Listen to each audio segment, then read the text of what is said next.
He sold my cabin over dinner.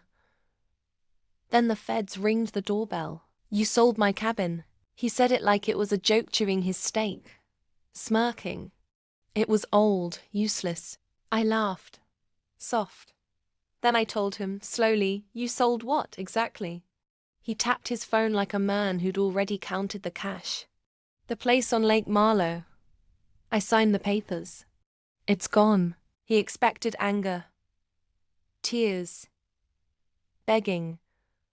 What he didn't expect was the sound of distant sirens, and the way his smile cracked when his name lit up the caller ID. Special Agent Morales.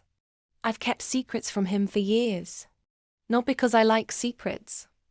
Because some truths have teeth. The cabin was more than cedar walls and a worn fireplace. Years ago, after a long and dangerous season, I made a choice. I turned the place into a safe house for an ongoing federal investigation. I kept the key, the logs, and the quiet promise that anything that happened there would be handled above our small town's gossip and his heavy-handed decisions. When he sold it without my consent, he didn't just sell wood and nails. He sold evidence, sanctuary, and a thread tied straight to men who don't like surprises. So I smiled across the table and let him relish his victory. Then I called the man in charge.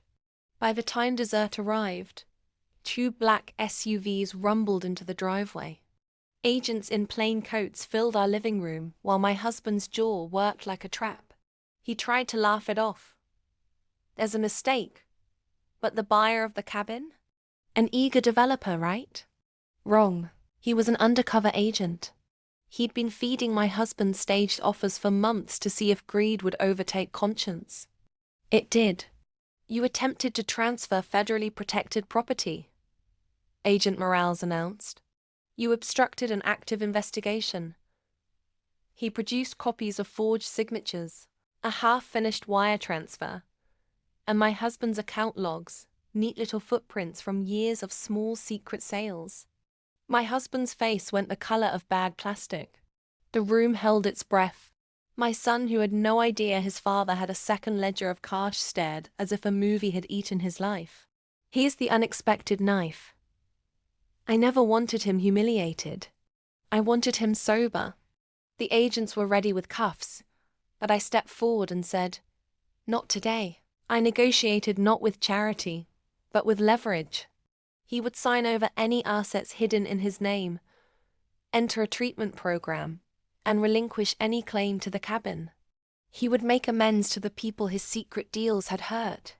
In exchange, I'd ask prosecutors for leniency and recommend diversion. He signed, trembling, and the man who had sold my memories back over crisp paper understood finally. The cost of calling someone's home useless. The cabin. It stays a safe house. The investigators thanked me with a nod and a promise. No more surprises. If you love this, hit subscribe. The one rule I live by when people try to sell what you love: don't be afraid to make them answer for it.